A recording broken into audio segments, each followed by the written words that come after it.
ओम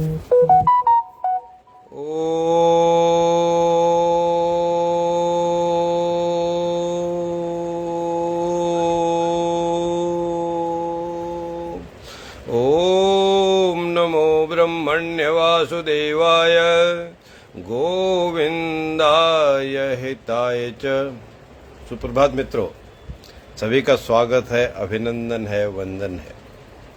जैसे आप जानते हैं कि हम हर रविवार के दिन प्रातःकाल 9 बजे फेसबुक लाइव पर कुछ बातें धर्म की, कुछ बातें मर्म की, कुछ तथ्यों की, कुछ वास्तविकता की करते हैं।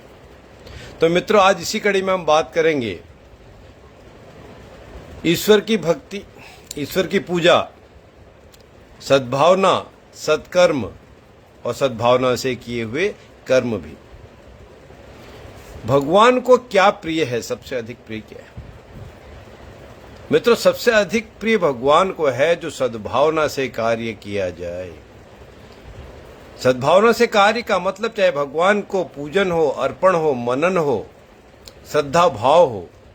सद्भावना से मतलब अपना हित हो या ना हो, कितना भी हो, लेकिन दूसरे का अहित तनिक भी ना हो।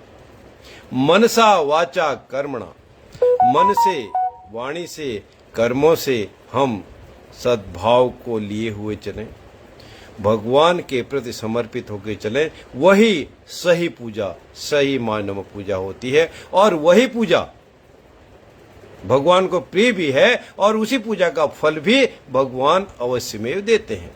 इसलिए तो मित्रों कहा है, जाकी रही भावना जैसी, प्रभु मूरत देखी तिन तैसी। तो हर तरह की पूजा, हर तरह का कर्म, हर तरह का कर्म फल उसी में निहित है मित्र। तो इसलिए कहा भी है कि कर्मण्येवाधिकारस्ते मा फलेषु कदाचन। भगवान श्री कृष्ण गीता में अर्जुन को जब उपदेश देते हैं, अर्जुन को जब मोह हो गया था तो अपना विराट स्वरूप दिखाने के बाद भगवान कहते हैं, हे पार्थ, हे अर्जुन, तुम्हारा तो केवल और केवल कर्म में अधिकार है। कर्मण्येवाधिकार से, आप कर्म में ही तुम्हारा अधिकार है, तुम कर्म ही किए जाओ और फल तो देने वाला मैं स्वयं बैठा हूं, भगवान बैठा हुआ है। मां फलेषु कदाचन, फल की चिंता कभी भी मत करो, फल का ध्यान, फल की इच्छा कभी भी मत करो। ऐसा ज्ञान, ऐसी बात तो भगवान ने बताई है। तो अब जब हम बात करते हैं कर्म की, तो इसीलिए कहा है कि कर्म जो है हमारा पूजा है।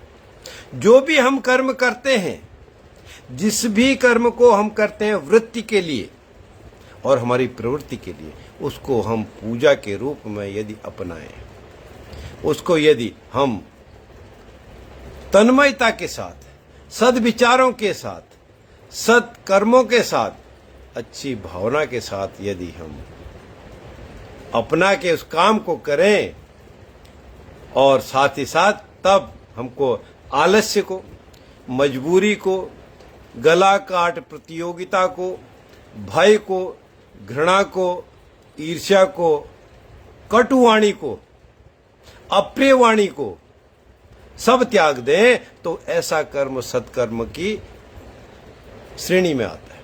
और जब हम भगवान को अर्पित करना है, चाहे हमने अपना स्वयं का कुछ भी रोजी रोटी कमाने के लिए भी काम करें, अपने घर में, अपने निवास पर, पूजा स्थल पर, किसी तीर्थ स्थल पर, भगवान के प्रांगण में भी यदि हम पूजा के लिए जाते हैं, उस कर्म को भी हम करते हैं, तो उसमें हमारी सद्भावना होनी चाहिए।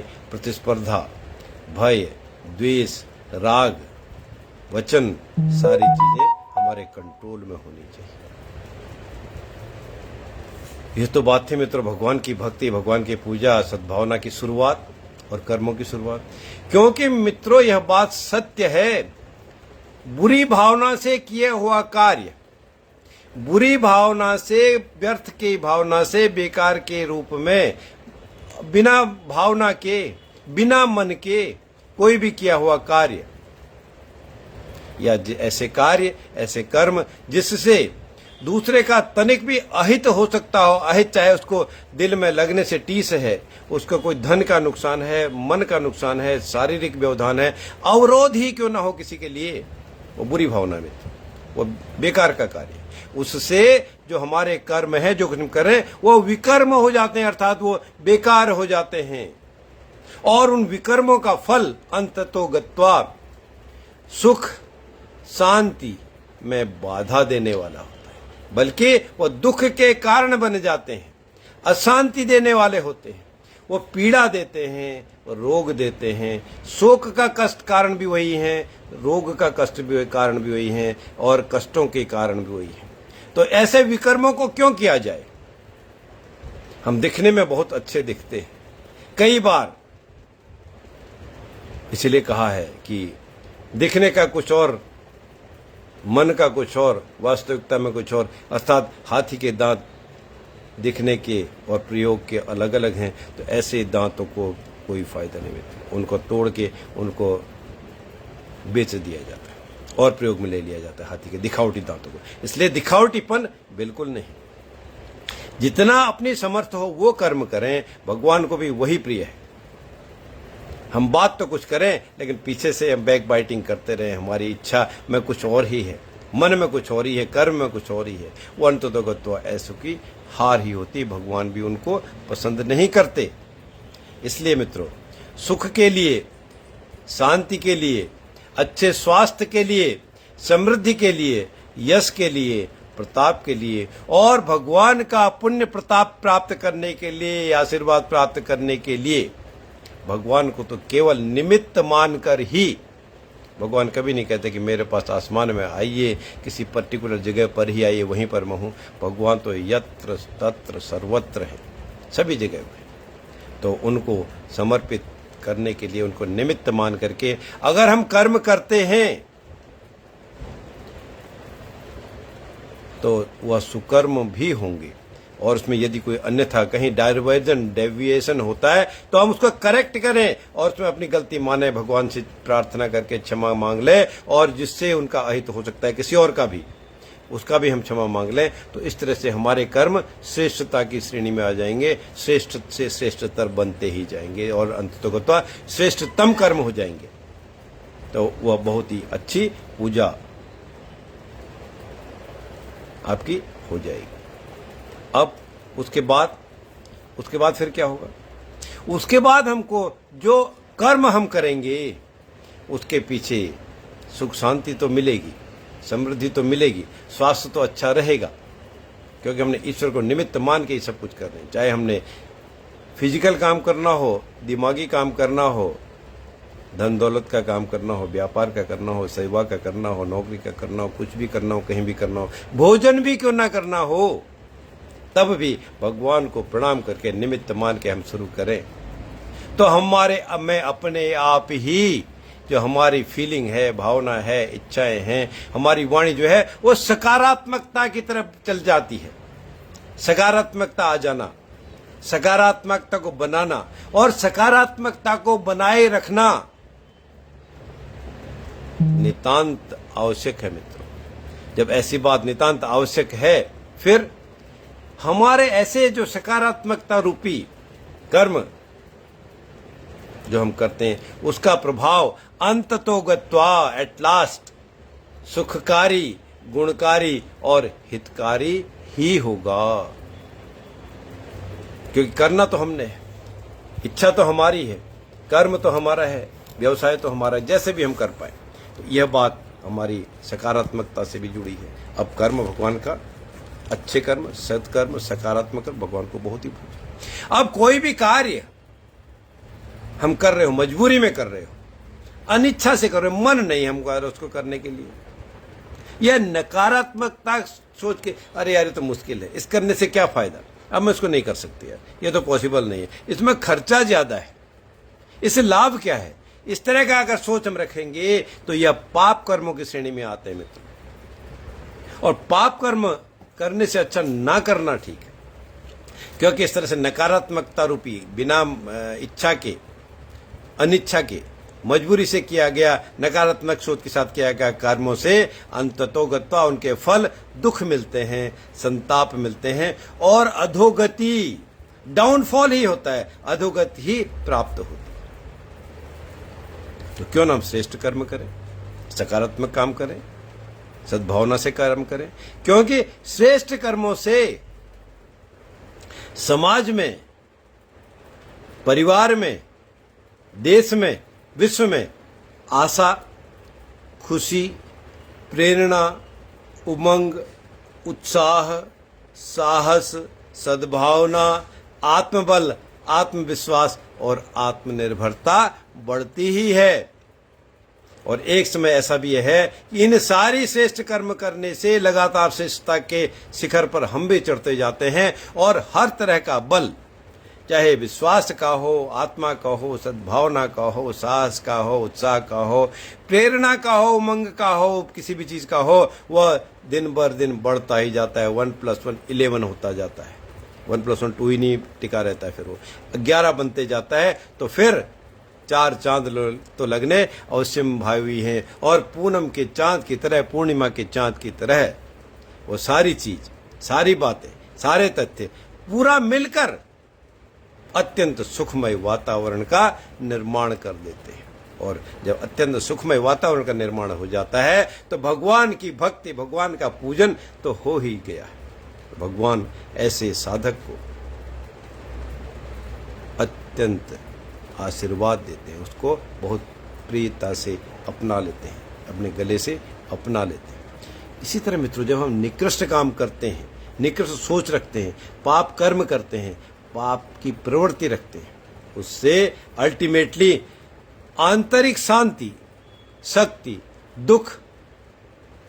सुख या संतुष्टि का नाश हो जाता है। तो क्यों निकृष्ट काम करें, निकृष्ट काम करें, क्यों पाप काम करें, क्यों उस तरफ हम आगे बढ़ें, क्यों ऐसी सोच ही रखें जिससे अशांति मिले, जिससे शक्ति का ह्रास हो जाए और दुख का उद्भव हो जाए, दुख बढ़ जाए, डिससेटिस्फेक्शन हो जाए, असंतुष्टि हो जाए। छोड़िए उसको, है ना। सत्कर्म विचार, सद्विचार के साथ मिलके, सद्भावना के साथ मिलके भगवान की पूजा करें। और मित्रों, एक बात और भी है, जब भी हमारे विचारों में सकारात्मकता का पुट, संपुट या उसमें इनपुट बढ़ जाता है, सकारात्मकता का जो परिवर्तन हमारे जीवन में होता है, उससे पाप कर्मों का प्रवाह धीरे धीरे शुरू होके, सने सने शुरू होके रुक जाता है। और वह पाप कर्मों का प्रवाह, पाप कर्मों की प्रवृत्ति रुकने के बाद सुकर्म या श्रेष्ठ कर्मों की तरफ हम आगे बढ़ जाते हैं। वो ऑटोमेटिक हो जाता है, भगवान का आशीर्वाद इस तरह से मिल ही जाता है।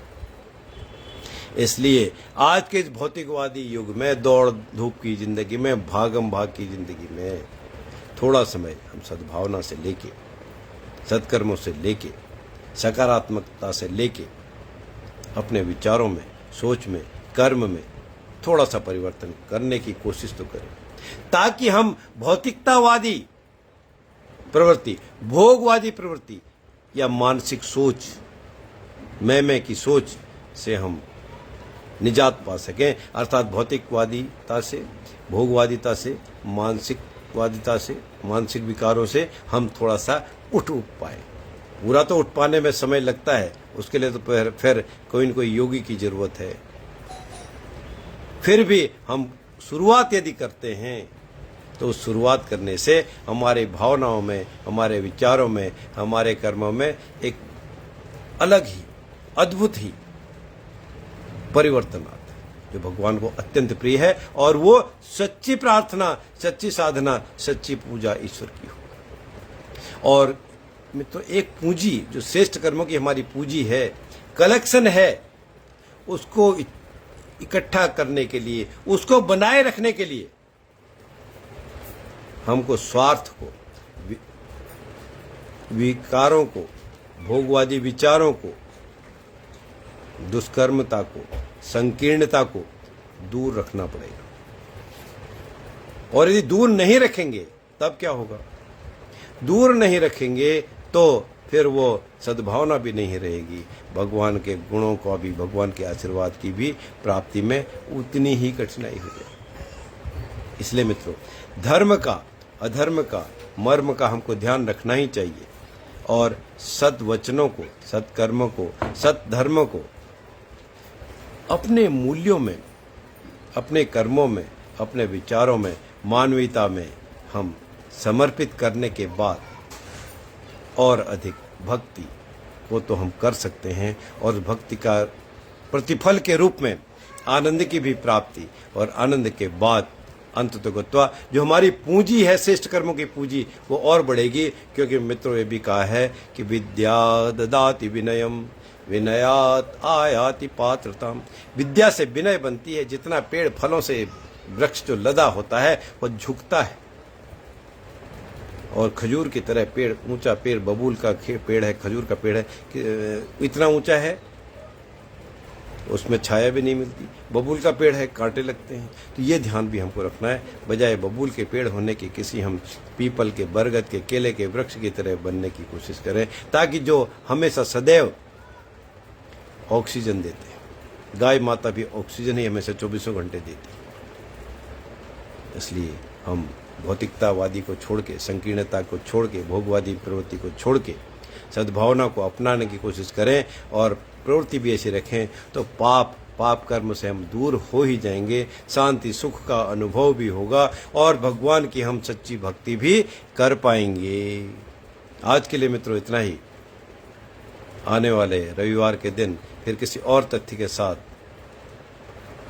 मुलाकात होगी। तब तक के लिए जय श्री राम, जय श्री राम, जय श्री राम।